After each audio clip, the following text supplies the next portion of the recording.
आप देख रहे हैं इंडिया टाउन न्यूज, भारत की बात। नमस्कार, स्वागत है आपका हमारे खास बुलेटिन खबरें राजनांदगांव में और मैं हूं आपके साथ निशा। चलिए खबरों की शुरुआत करते हैं, पर उससे पहले एक नजर आज की हेडलाइंस पर। टूटी छत में पढ़ाई, बरामदा बना क्लासरूम। बसंतपुर स्कूल में व्यवस्था की खुली पोल, स्कूल में बुनियादी सुविधाओं का अभाव।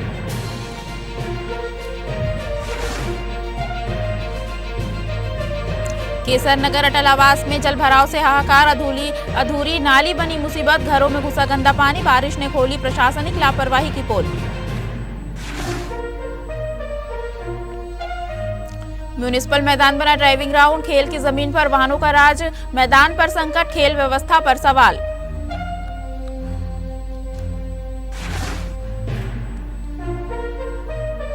अतिक्रमण पर बड़ी कार्रवाई, मोहारा फ्लाईओवर के नीचे 10 दुकानें सील। मुंदड़ा कुंज में फल विक्रेता पर जुर्माना।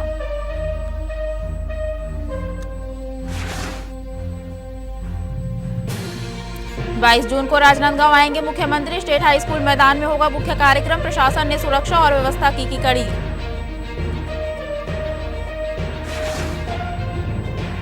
मुख्यमंत्री विष्णुदेव साय 22 जून को राजनांदगांव दौरे पर रहेंगे, लेकिन इस बार उनका कार्यक्रम सिर्फ औपचारिक लोकार्पण तक सीमित नहीं रहेगा, बल्कि विकास और जनता से सीधे संवाद का एक बड़ा मंच बनने जा रहा है। राजनांदगांव के स्टेट हाई स्कूल मैदान में होने वाला यह आयोजन प्रशासन के लिए किसी बड़े इवेंट से कम नहीं है। सुबह से ही मैदान में मंच निर्माण, सुरक्षा, बैरिकेडिंग और बैठने की विशेष व्यवस्था को अंतिम रूप देने का काम तेजी से चल रहा है। पूरा परिसर एक मिनी मेगा इवेंट जोन में तब्दील होता दिख रहा है। सूत्रों के अनुसार मुख्यमंत्री अपने दौरे में कई विकास कार्यों का लोकार्पण और नई परियोजनाओं की शुरुआत करेंगे, लेकिन इस बार खास बात यह है कि कार्यक्रम को ज्यादा पब्लिक फेसिंग बनाने की तैयारी है, जिसमें आम नागरिकों की बड़ी भागीदारी सुनिश्चित की जा रही है। प्रशासनिक अमला सुरक्षा से लेकर पार्किंग और भीड़ प्रबंधन तक हर पहलू पर पैनी नजर रखे हुए हैं। वहीं राजनीतिक माहौल भी गर्म है। भाजपा कार्यकर्ताओं में दौरे को लेकर खासा उत्साह देखा जा रहा है और इसे जिले के विकास एजेंडे के लिए अहम माना जा रहा है। राजनांदगांव के स्टेट हाई स्कूल मैदान पर 22 जून 2026 को छत्तीसगढ़ के मुख्यमंत्री विष्णुदेव साय का आगमन होना है, जिसके लिए राजनांदगांव के स्टेट स्कूल मैदान पर तैयारियां भी पूरी की जा रही है। तस्वीरों में आप देख पा रहे होंगे कि एक बड़े से मंच बनाया जा रहा है, साइड में और भी मंच बनाया जा रहा है और दूसरी ओर एक तरफ और भी मंच बनाया जा रहा है, जहां पर इस मंच पर जो है वो कुछ लोग आएंगे और वहां पर कला संस्कृति का प्रदर्शन किया जाएगा। और तस्वीरों में सामने जो आप मंच देख पा रहे हैं, उस मंच पर पत्थर जो है वो लगाए जाएंगे और वहां पत्थर लगाने का उद्देश्य यह है। ये कार्यक्रम के बारे में आपको बता दें तो ये कार्यक्रम जो है वो राजनांदगांव जिले भर में तकरीबन 300 जगह पर निर्माण कार्य के लिए, विकास कार्यों के लिए पत्थरें वहां पर लगाई जाएंगी, जिसका मुख्यमंत्री विष्णुदेव साय के हाथों पर लोकार्पण करवाया जाएगा। और तमाम आप तस्वीरों में देख पा रहे होंगे कि पूरी तरीके से एक बड़ा डोम भी तैयार किया जा रहा है। यहाँ पर डी बनाया गया है। डी के अंदर में बड़े अधिकारी और बड़े कर्मचारी यहाँ पर मौजूद रहेंगे, बड़े नेता और मंत्री यहाँ पर मौजूद रहेंगे। डी के बाहर में जितने भी पत्रकार और मीडिया के लिए वहाँ पर जगह एक स्थायी बनाई जा रही है। एक तरफ यहाँ के जनप्रतिनिधि यहाँ पर बैठेंगे और दूसरी ओर जो है यहाँ के जो आम नागरिक है उन लोगों के लिए बैठने की व्यवस्था बनाई जा रही है। कभी खेलों की गूंज और बच्चों की किलकारियों से भरपूर रहने वाला शहर का ऐतिहासिक म्यूनिसिपल स्कूल मैदान आज उपेक्षा की मिसाल बनता जा रहा है। हालात ऐसे हैं कि यह मैदान अब खेल का नहीं बल्कि ड्राइविंग सीखने का ग्राउंड ज्यादा नजर आने लगा है। दिन के समय यहां खुलेआम कार और बाइक चलाने की ट्रेनिंग दी जा रही है, जिससे मैदान की सतह जगह जगह से खराब हो चुकी है। राजनांदगांव का म्यूनिसिपल हाई स्कूल ग्राउंड जो मैदान है वो अब देखरेख के अभाव में नजर में आ रहा है। आपको बता दें कि जिस तरीके से इस राजनांदगांव के म्यूनिसिपल स्कूल मैदान पर पहले ग्रासकरण किया गया था, घास लगवाए गए थे, जिसका उद्देश्य था कि यहाँ के बच्चे, स्कूल के बच्चे और जो खेल प्रेमी यहाँ पर आते हैं उन्हें किसी तरीके की असुविधा महसूस ना हो। मगर अब ये म्यूनिसिपल स्कूल का जो मैदान है वो अब केवल एक उपेक्षा का शिकार होते जा रही है। पहले आपको बता दें कि इस मैदान के सुरक्षा के लिए यहाँ पर फेंसिंग तार भी लगाए गए थे, बाउंड्री वॉल करवाया गया था, लेकिन अब सारे के सारे चीज़ जो है वो चोरी होते हुए चले गए हैं। आप तस्वीरों में देख पा रहे होंगे, ये मैदान का एक हिस्सा है जो गेट से सीधे सामने आता है। यहाँ पर खेल प्रेमियों के द्वारा इस पेड़ की डंगाल को लगा दिया गया है। क्यों लगाया गया है? वो इसलिए लगाया गया है कि अब यहाँ पर इस मैदान में खेलने वाले लोगों को काफ़ी दिक्कतों का सामना करना पड़ रहा है। वो भी इस वजह से करना पड़ रहा है क्योंकि यहाँ पर गाड़ी सीखने वाले लोग आवागमन करते हैं, यहाँ पर गाड़ी सीखते हैं, जिसकी वजह से मैदान जो है वो ख़राब होते जा रही है। यहाँ जो खेल प्रेमी खेलने के लिए आते हैं, क्या उनकी मांग है और क्या यहाँ की स्थिति बनी हुई है, सारी चीज़ों का हम बात करेंगे और उनसे जवाब जानने की कोशिश करेंगे। खिलाड़ियों का कहना है कि जिस मैदान को फिटनेस और खेल के लिए संरक्षित होना चाहिए था, वहां अब वाहन अभ्यास ने खेल भावना को पीछे ढकेल दिया है। स्थिति की विडंबना यह भी है कि मैदान में लगी हाई मास्ट लाइटें दिन दहाड़े जलती हुई दिखाई देती है। सूरज की रोशनी में भी जलती ये लाइटें न सिर्फ बिजली की बर्बादी को उजागर करती है, बल्कि प्रशासनिक लापरवाही पर भी सवाल खड़े करती है। स्थानीय नागरिकों का कहना है कि एक और ऊर्जा बचत के बड़े बड़े दावे किए जाते हैं, वहीं दूसरी ओर सार्वजनिक संसाधनों का इस तरह दुरुपयोग होना चिंता का विषय है। लोगों ने नगर निगम और संबंधित विभाग से मांग की है कि मैदान को अतिक्रमण और अनियंत्रित वाहन प्रशिक्षण से मुक्त कराया जाए, नियमित निगरानी सुनिश्चित की जाए और हाई मास्ट लाइटों की व्यवस्था को तुरंत दुरुस्त किया जाए। अब देखना होगा कि प्रशासन इस ऐतिहासिक मैदान को उसकी असली पहचान खेल का मैदान वापस दिलाने के लिए कितनी गंभीरता दिखाता है, या फिर यह मैदान यूं ही उपेक्षा की कहानी कहता रहेगा। जब शुरुआत में बना था सर, तो घास वहाँ सब कुछ अच्छे थे, सब कुछ बना हुआ था, सब चीज़ बाउंड्री वॉल भी था, यहाँ तक गाड़ी वगैरह कुछ नहीं चलता था। मगर धीरे धीरे जो रात में जो बैठक है, जो बैठते हैं लड़के लोग, उन लोगों को भी अब मतलब पढ़े लिखे गंवार है, उनको कुछ अता पता कुछ है नहीं कैसे क्या गाड़ी यहाँ खड़ा कर सकते हैं। जब स्टैंड बना के रखे हैं तो गाड़ी को अंदर ले जाते हैं, वहाँ बारिश हो रहा है उसके बाद भी गाड़ी को चलाते हैं। आप खुद देख सकते हैं वहाँ पे सामने में पूरे गाड़ी का निशान, जानबूझ के राइड करते हैं, राइडर बनते हैं और उससे हमको दिक्कत होता है। हमारा टूर्नामेंट चल रहा है सुबह, मगर हमको इतना दिक्कत होता है, गोबर है, नहीं मालूम कहाँ से गाय आ जाते हैं। कुत्ते तो रहते ही रहते हैं, कॉमन सी बात है, मगर गाय वो भी 30-35 गाय रहते हैं, ऐसा नहीं कि 1-2 गाय, 30-35 गाय रहते हैं और सफाई बिल्कुल नहीं। सबसे पहले तो यहाँ पे ग्राउंड का देख रेख नहीं होता है, जो भी हम लोग अपनी सब प्लेयर लोग मिलके ही करते हैं। और हम चाहते हैं कि ना ग्राउंड का देख रेख हो शासन से, और हम चाहते हैं कि थोड़ा बाउंड्री वॉल उठ जाए कि ग्राउंड का देख रेख हो जाए, गाड़ी ना चले। बाकी हम मैदान को खुद प्लेयर लोग और अच्छे से बना लेंगे, बाकी लेकिन शासन से कुछ हमको चाहिए। किस तरीके की यहाँ पर गाड़ियाँ चलती है और क्या स्थिति बन जाती है? बारिश के समय तो बहुत प्रॉब्लम होता है, काली मिट्टी का ग्राउंड है और उसी वजह से पूरा गाड़ी चलता है और ख़राब भी हो जाता है। देखो चक्का पूरा दिख रहा हुआ है यहाँ पे। कहाँ आपने शिकायत किया है इस मामले पर? जानकारी बहुत जगह बोले, बात किए हैं, लेकिन होता ही नहीं काम। शहर कांग्रेस कमेटी द्वारा आज पत्रकारों से चर्चा के दौरान नीट परीक्षा में कथित पेपर लीक के मुद्दे को जोरदार तरीके से उठाया गया। कांग्रेस नेताओं ने दावा किया कि हाल ही में सामने आए पेपर लीक प्रकरण ने पूरे छात्र वर्ग को झकझोर कर रख दिया है, जिससे परीक्षा प्रणाली की पारदर्शिता पर गंभीर सवाल खड़े हो गए हैं। पत्रकार वार्ता में बताया गया कि इस कथित लीक के बाद छात्रों में भारी नाराजगी देखी गई है और कई अभिभावक भी चिंतित है। कांग्रेस ने इस मामले में पहले भी विरोध प्रदर्शन किया था और अब इसे फिर से जोर शोर से उठाने की बात कही जा रही है। इसी बीच चर्चा यह भी है कि आगामी 21 तारीख को नीट परीक्षा को लेकर कोई प्रक्रिया या पुनः परीक्षा जैसी स्थिति बन सकती है। हालांकि इस संबंध में अभी तक किसी भी आधिकारिक एजेंसी द्वारा स्पष्ट पुष्टि नहीं की गई है। इसके चलते छात्रों के बीच असमंजस की स्थिति बनी हुई है। कांग्रेस नेताओं का कहना है कि अगर परीक्षा प्रणाली में इस तरह की गड़बड़ियां होती रही तो मेहनत करने वाले छात्रों का भविष्य प्रभावित होगा। उन्होंने मांग की है कि मामले की उच्च स्तरीय जांच कर दोषियों पर सख्त कार्रवाई की जाए। फिलहाल पूरे मामले को लेकर प्रशासन या परीक्षा संचालन से जुड़ी संस्थाओं की ओर से आधिकारिक बयान का इंतजार किया जा रहा है, जबकि छात्र वर्ग सोशल मीडिया और अपने स्तर पर जानकारी जुटाने में लगा हुआ है। पूरे प्रदेश भर में कांग्रेस पार्टी के द्वारा प्रदेश कांग्रेस कमेटी, अखिल भारतीय कांग्रेस कमेटी के निर्देश पर पत्रकार वार्ता का आयोजन किया गया है और जो प्रमुख बात है उसमें वो नीट पेपर लीक को लेकर है। आज पूरे देश में शिक्षा की जो व्यवस्था है वो सबसे ज्यादा बदहाली के दौर से गुजर रही है, चाहे वो कॉम्पिटिटिव एग्जाम में पेपर लीक की बात हो, चाहे महंगे कोचिंगों की बात हो, चाहे महंगी शिक्षा व्यवस्था की बात हो, चाहे शिक्षा में प्राइवेटाइजेशन की बात हो।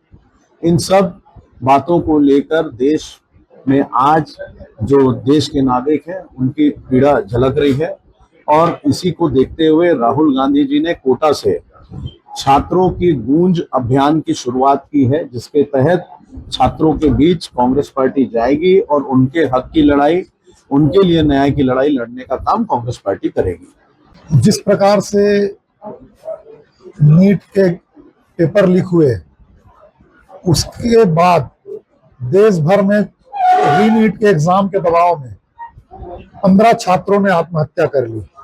कांग्रेस की संवेदना उनके साथ है और हम इस केंद्र सरकार के सिस्टम की निंदा करते हैं। यहाँ पर इस सिस्टम को शिक्षा मंत्रालय नहीं संभाल रहा है, यहाँ पर एनजीओ के द्वारा नीट के एग्जाम प्रायोजित किए जा रहे हैं। इस एनजीओ के कार्यकाल में 3 बार नीट के और अन्य प्रायोजित परीक्षाओं के पेपर लीक हो चुके हैं।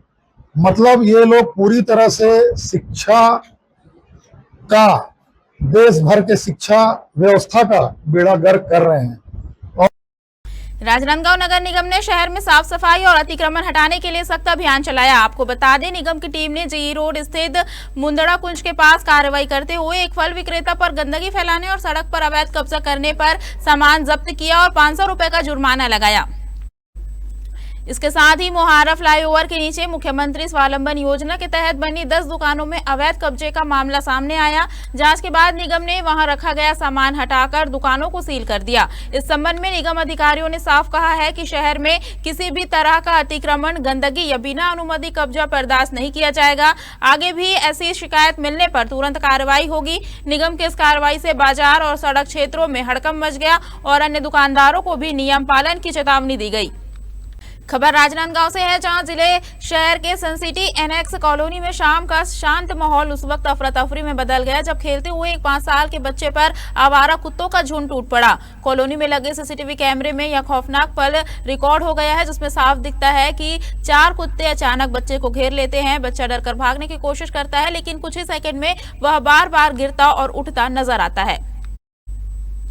स्थानीय लोगों के मुताबिक कुत्ते ने बच्चे का पीछा नहीं छोड़ा और उसे लगातार घेरकर हमले की कोशिश करते रहे। इसी दौरान बच्चे की चीख सुनकर एक व्यक्ति मौके पर पहुंचा और किसी तरह उसे कुत्तों से छुड़ाया, जिससे बड़ा हादसा टल गया। घायल बच्चे के शरीर पर कई जगह गहरे जख्म आए हैं। फिलहाल उसका इलाज जारी है और डॉक्टरों के मुताबिक वह शारीरिक चोटों के साथ मानसिक रूप से भी सदमे में है। घटना के बाद कॉलोनी में गुस्सा फैल गया है। लोग सुरक्षा व्यवस्था और आवारा कुत्तों की बढ़ती समस्या को लेकर प्रशासन पर सवाल उठा रहे हैं। एक शांत शाम और एक मासूम की खेलती हंसी और फिर अचानक बदला खौफ में यह घटना अब पूरे इलाके में चर्चा का विषय बनी हुई है। सरकारी शिक्षा को बेहतर बनाने के बड़े बड़े दावे करती है, लेकिन जमीनी तस्वीर कई बार इन दावों की पोल खोल देती है। राजनांदगांव के बसंतपुर स्कूल में हालात कुछ ऐसे हैं कि यहाँ क्लासरूम कम और जद्दोजहद ज्यादा नजर आती है। टूटी छत से टपकता पानी, बरामदे में चलती कक्षाएं और बच्चों से कराया जा रहा काम, ये सब मिलकर सवाल खड़ा कर रहे हैं कि आखिर सुधार कब होगा। नमस्कार, मैं हूं सौरभ ताम्रकार और आप देखना शुरू कर चुके हैं इंडिया टाउन न्यूज़ भारत की बात। इस वक्त मैं जिस जगह पर मौजूद हूं, ये राजनांदगांव के बसंतपुर इलाके का बसंतपुर प्राथमिक शाला स्कूल है, जहां पर बीते दिनों एक तस्वीर ने एक चर्चा का माहौल पैदा कर दिया था। जर्जर बिल्डिंग और साथ ही बच्चों की शिक्षा पर काफ़ी प्रभाव। बता दें आपको कि बीते कई समय से इस स्कूल का संचालन किया जा रहा है, लेकिन इस बिल्डिंग को देखने पर अब बिल्डिंग की छतें जो है वो गिरने शुरू हो चुके हैं। बच्चों की जो पढ़ाई है वो बरामदे पे करवाई जा रही है। साथ ही साथ सबसे बड़ा गंभीर विषय तो आज जब हम अपनी खबर को लेकर के यहाँ पर पहुँचे, तब हमें ये भी देखने को मिला कि छोटे छोटे नन्हे से बच्चों से काम करवाया जा रहा है, उन्हें पानी भरवाने का काम करवाया जा रहा है। इतना गंभीर विषय है, उसके बावजूद भी जिम्मेदार यहाँ मौजूद होने के बाद भी किसी भी प्रकार की कोई सूद नहीं लेते हैं। सीधे चलेंगे और जिले के जो बीओ है, ब्लॉक शिक्षा अधिकारी, उनके पास भी जाकर के जवाब जानने की कोशिश करेंगी कि उनका इस विषय पर क्या कुछ कहना है।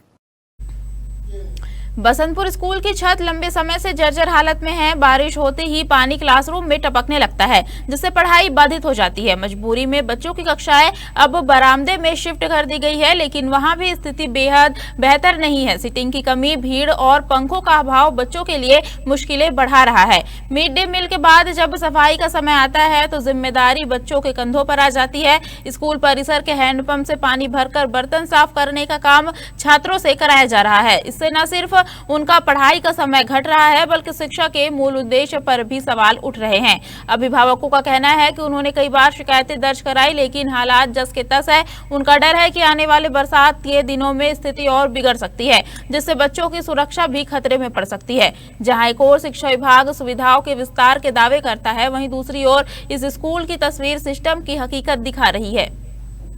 ये डॉक्टर बलदेव प्रसाद स्कूल का है, बसंतपुर स्कूल। ठीक है, यहाँ मैं भी पढ़ा हूँ इस क्लास में। ठीक है, पहले व्यवस्था अलग थी और अभी का व्यवस्था बहुत खराब है। किस तरीके की है बिल्डिंग? छतें गिरने लग रही है। मेरे हिसाब से तो बहुत घटिया लग रही है। बच्चों की पढ़ाई किस तरीके से करवाई जा रही है? पढ़ाई में बोलोगे तो थोड़ा सा चंचस है। पढ़ाई अपने हिसाब से ही लोग कराते हैं। तो यहाँ देखा जा रहा है बच्चों को कक्षा के बाहर बैठा करके, यानी कि बरामदे में बैठा करके पढ़ाई करवा रहे हैं। जी, बच्चों से काम भी करवा रहे हैं। हाँ, वो झाड़ू भी मरवाते हैं, कारपेट भी बिछवाते हैं और प्लस टीचर का कुर्सी भी लगवाते हैं। राजनांदगांव में लगातार शिकायतें आ रही हैं कि 295 स्कूल पूरे ज़िले में मरम्मत के लिए तरस रहा है और 30 से अधिक स्कूल डिसमेंटल के लिए तरस रहा है। राजनांदगांव शहर जो है, राजनांदगांव जिला जो है वो 3 बार मुख्यमंत्री देने वाला जिला है। प्रदेश को 3 बार मुख्यमंत्री यहाँ से मिल चुके हैं, लेकिन आज स्थिति यह है कि बच्चों को अब बरामदे में पढ़ाई करनी पड़ रही है और जो सरकार की शराब है वो स्कूलों तक पहुँच गई है। आज आप देख सकते हैं, मैं अभिभावकों की शिकायत पर स्कूल परिसर में आया था। मैंने परिसर में देखा कि शराब की बोतलें यहाँ पर बिखरी पड़ी थी और कुछ मेरे साथ लोग थे जो शराब की बोतलों को उठा करके किनारे डस्टबिन में डाला। वक्त हो चुका है छोटे से ब्रेक का। बने रहिए इंडिया टाउन न्यूज के साथ। क्या आप बाल झड़ने से परेशान हैं? अब अपनाइए प्रकृति की शक्ति। पाइए घने चमकदार बाल और खूबसूरत दमकती त्वचा। प्रकृति का वरदान Rukhsana shine herbal beauty combo kit, प्राकृतिक जड़ी बूटियों से तैयार। अब पाइए खूबसूरत चमकते बाल और त्वचा। हर्बल गुणों से भरपूर ये कॉम्बो आपके बालों और त्वचा की देखभाल में मदद करता है। अब उपलब्ध Amazon, फ्लिपकार्ट और नीचे दिए गए लिंक पर अभी ऑर्डर करें और हर्बल केयर का अनुभव लें। लोकसभा में नेता प्रतिपक्ष एवं कांग्रेस के वरिष्ठ नेता राहुल गांधी के जन्मदिन के अवसर पर शुक्रवार को जिला अस्पताल खैरागढ़ में सेवा और जन कल्याण का कार्यक्रम आयोजित किया गया। यह आयोजन खैरागढ़ विधायक यशोदा वर्मा के निर्देश पर शहर कांग्रेस कमेटी द्वारा किया गया, जिसका नेतृत्व शहर कांग्रेस अध्यक्ष अरुण भारद्वाज ने किया। इस दौरान कांग्रेस कार्यकर्ताओं ने अस्पताल के विभिन्न वार्डों में पहुंचकर भर्ती मरीजों का हालचाल जाना और उन्हें फल वितरित किए। कार्यकर्ताओं ने मरीजों के शीघ्र स्वास्थ्य लाभ की कामना करते हुए उनके बेहतर स्वास्थ्य की शुभकामनाएं दी। इस अवसर पर अरुण भारद्वाज ने कहा कि राहुल गांधी का जन्मदिन सेवा और जनहित के कार्यों के माध्यम से मनाना उनके विचारों और जन सरोकारों के प्रति सच्ची प्रतिबद्धता को दर्शाता है। उन्होंने कहा कि कांग्रेस पार्टी हमेशा जरूरतमंदों के साथ खड़ी रही है और आगे भी इसी तरह जनसेवा के कार्य जारी रखेगी। जी, हमारे कांग्रेस पार्टी के वरिष्ठ नेता और संसद में उप नेता आदरणीय राहुल गांधी जी का आज जन्मदिन था। जन्मदिन के अवसर पर हमारे क्षेत्र की लोकप्रिय विधायक श्रीमती यशोदा वर्मा के निर्देश पर आज हम लोग पूरे कांग्रेस के जितने भी पदाधिकारी हैं, कार्यकर्तागण हैं, सभी जिला अस्पताल पहुंचे हैं और यहाँ मरीजों को फल वितरण किए हैं। साथ ही जल्दी स्वास्थ्य लाभ होने की कामना की है, दीर्घायु की कामना की। राजनांदगांव के वार्ड नंबर 31 स्थित केसर नगर अटल आवास में हालात किसी जलभराव क्षेत्र से कम नहीं है। यहां रहने वाले लोग पिछले 4 महीनों से अधूरी पड़ी नाली के कारण नारकीय स्थिति झेल रहे हैं। बारिश शुरू होते ही गलियां पानी से भर गई है और गंदा पानी सीधे घरों में घुस रहा है। इसी बीच आवासों की जर्जर छतें भी जवाब देने लगी है। नमस्कार, मैं हूं सौरभ ताम्रकार और आप देखना शुरू कर चुके हैं इंडिया टाउन न्यूज भारत की बात। राजनांदगांव में ऐसा कोई क्षेत्र नहीं बचा जो कि अब बारिश के कहर से बच पाए। बारिश के मौसम शुरू हो चुके हैं। कई लोगों के घर ऐसे हैं जहां से पानी की बौछारें दिखाई देने लगती हैं। पानी छत के रास्ते गिरते हुए नजर में आते हैं और उस पर एक बड़ा प्रहार देखा जा रहा है कि जिम्मेदार व्यक्ति आते हैं और उनकी उपयोग की जो जगह होती हैं उन्हें तोड़ फोड़ करके बनाने का आश्वासन देकर के निकल जाते हैं और कई महीने तक के ये चीज नहीं बन पाती है। मैं इस वक्त राजनांदगांव के इस अटल आवास क्षेत्र पर मौजूद हूं जो कि स्थित है वार्ड नंबर 31 गायत्री स्कूल के पास में। वार्ड नंबर 31 बताया जा रहा है। यहाँ पर भाजपा की सरकार है, यानी कि भाजपा के पार्षद है और यहाँ की अभी वर्तमान की स्थिति आपको ऑन तस्वीरें हम यहाँ पर दिखाएंगे। ये एक छोटा सा घर है, अटल आवास का घर है ये बताया जा रहा है और इस अटल आवास के घर पर लगातार देखा जाता है कि पानी जो है बारिश के मौसम में भरते चले जाता है। यहाँ एक नाली हुआ करता था कुछ समय पहले और अब वो नाली जो है वो पूरी तरीके से तोड़ दिया गया है और तोड़ने के बाद इसे बनाने का आश्वासन जरूर दिया गया, मगर बड़े ही दुर्भाग्य की बात है कि जिस नाली पे गंदे पानी का निकासी होना चाहिए, जिस नाली पर लोगों के मलमूत्र जो निकासी हुआ करते थे, अब वो लोगों के घर तक के पहुंचने शुरू हो चुके हैं। काफी गंभीर विषय है।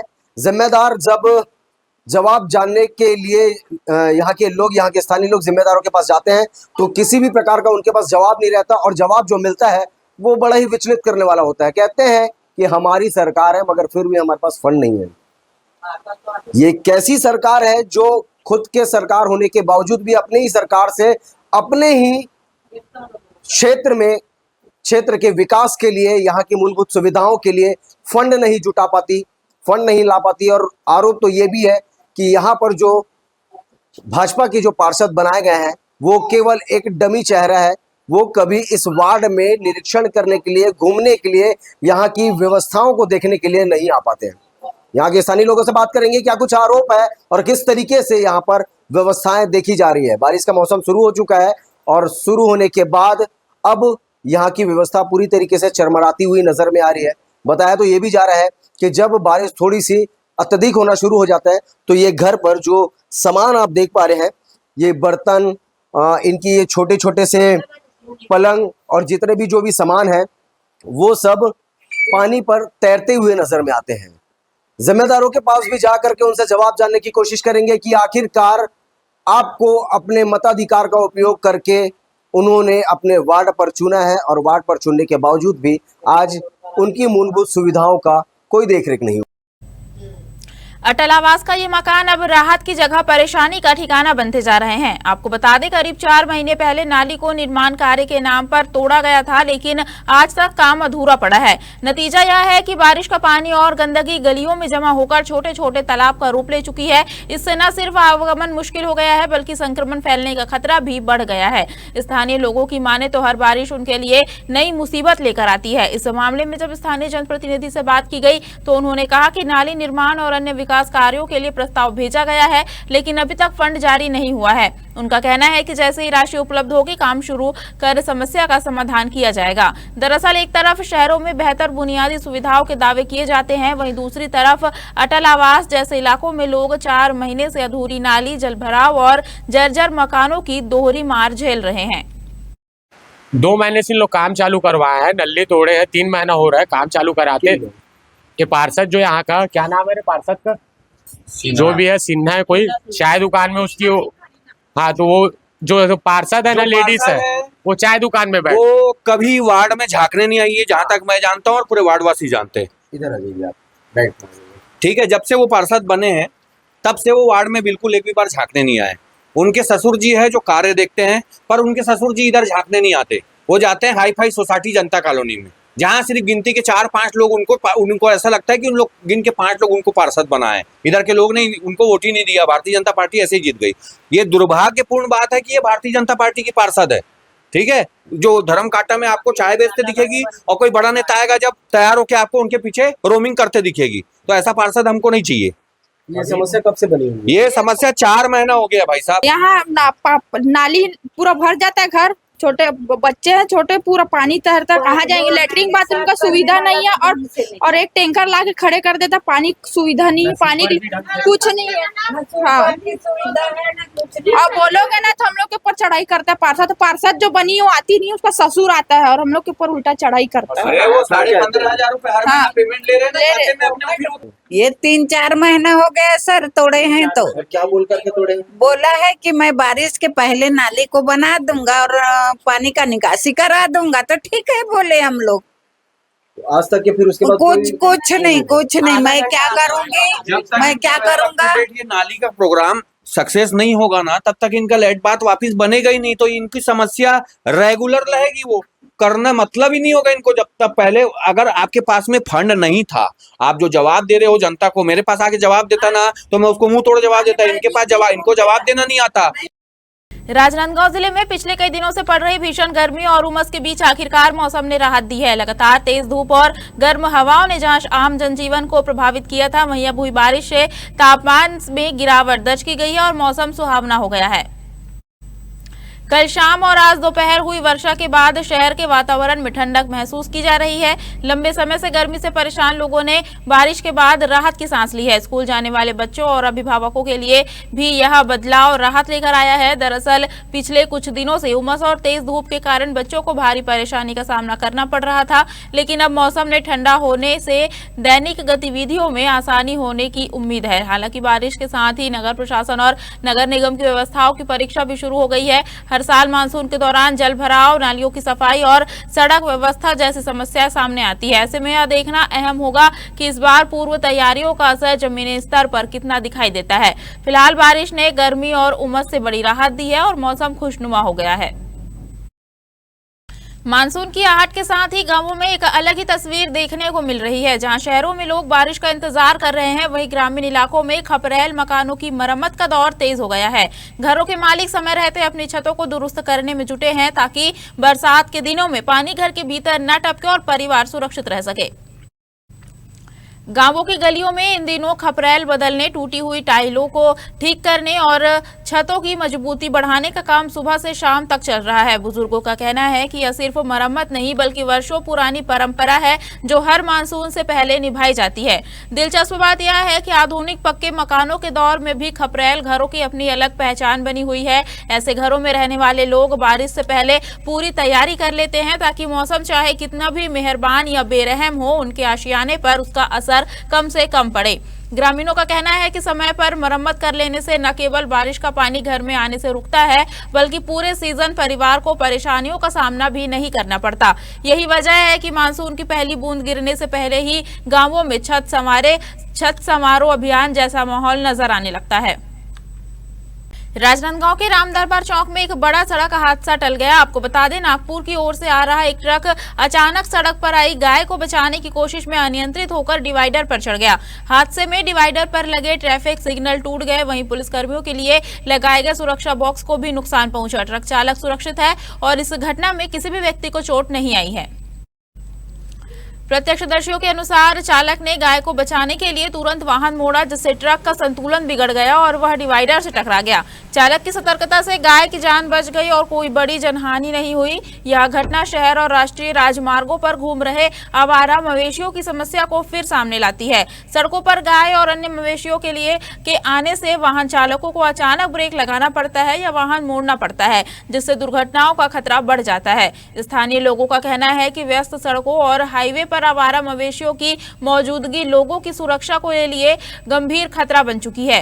लोगों ने प्रशासन और नगर निगम से इस समस्या का स्थायी समाधान करने की मांग की है। एक जान बचाने के लिए आखिरकार ट्रक को खंबे में घुसना पड़ गया। हम इस वक्त मौजूद हैं राजनांदगांव रायपुर नाका राम दरबार के पास में, और एक गाय को बचाने के लिए ट्रक वाले ने एक सूझबूझ के साथ भले ही अपना नुकसान किया, लेकिन गाय को बचाने के लिए डिवाइडर पर चढ़ाया, जिसकी वजह से यातायात का ये डब्बा जो कि क्षतिग्रस्त हो गया। यातायात पुलिस का जो धूप और बारिश से बचने के लिए जो डब्बा लगाया जाता है, क्षतिग्रस्त हो गया। सिग्नल का जो खंबा है वो मुड़ गया, लेकिन आखिरकार गाय की जान बच गई। हम आपको दिखाएंगे कि ट्रक में भी ट्रक में भी काफ़ी नुकसान हुआ है। ट्रक में भी काफ़ी नुकसान हुआ है। आप देख सकते हैं यह ट्रक नागपुर से रायपुर की ओर जा रही थी और शायद थोड़ी स्पीड में भी रही होगी, जिसकी वजह से, क्योंकि सिग्नल है तो स्पीड स्लो करना था, थोड़ी स्पीड में रही होगी जिसकी वजह से स्पीड कंट्रोल नहीं कर पाया और रोड पर एक गाय को बचाने के लिए चढ़ना पड़ गया। आखिर क्या मामला है जानते हैं, हमारे साथ भैया हैं। कहाँ से गाड़ी आ रही भैया? राजकोट से। राजकोट से कहाँ जा रही? रायपुर। क्या मामला हुआ था यहाँ पे? ये गाय को बचाने के चक्कर में तो ड्राइवर को टायर ऊपर चढ़ाना पड़ा गया। कितने का नुकसान हुआ होगा, क्या लगता है? लगभग 2.5-3 लाख रुपए का नुकसान है। गाय की जिंदगी बच गई। हाँ, गाय की जिंदगी के लिए। कोई आया था पुलिस वाले पूछने की? पुलिस वालों का डब्बा आए थे, पुलिस वाले आए थे, बोले कि खंबे का काम करा के देना पड़ेगा आपको, वो देखते हैं एक बार गाड़ी का तो काम हो जावे। और डब्बे के लिए कुछ कहा? नहीं, डब्बे के लिए कुछ बोला नहीं है अभी तक तो। कोई और कुछ बातचीत हुई होगी? नहीं, और कुछ बात नहीं हुई है। बोला कि गाड़ी थाने में ला लेना, बोला काम हो जाता है, एक बार फिर देखते हैं। गाड़ी राजकोट से आ रही है, गाड़ी मेरे ख्याल से सिग्नल है तो ज़्यादा स्पीड में नहीं रही होगी, लेकिन फिर भी हादसा है। रोड में चलोगे तो हादसा तो हो ही जाता है। लेकिन बड़ी बात यह है कि गाय रोड पर क्या कर रही है? ये नेशनल हाईवे है, गाय क्यों रोड पर है? गायों को नगर निगम द्वारा कांजी हाउस में क्यों नहीं भेजा जा रहा है?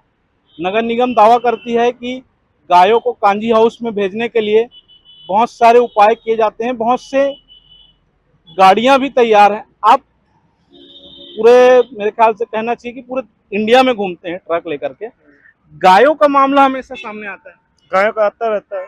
ड्राइवर है अपना, ऊपर बैठा है, मैं ट्रांसपोर्टर हूँ, अपना ट्रांसपोर्ट है रायपुर में। हाँ, ड्राइवर लेके जाते हैं। हमेशा गायों के कारण ही ज्यादातर। हाँ, 2-3 बार और भी हुआ है रास्ते में। महाराष्ट्र में एक गाड़ी और भी पलटी हुआ था अपना, गायों के चक्कर में ही होता है ज्यादा करके। आप सुन सकते हैं, गायों के कारण ही ज्यादातर एक्सीडेंट होते हैं। लेकिन फिर भी प्रशासन कोई भी ध्यान नहीं देती है, कुछ भी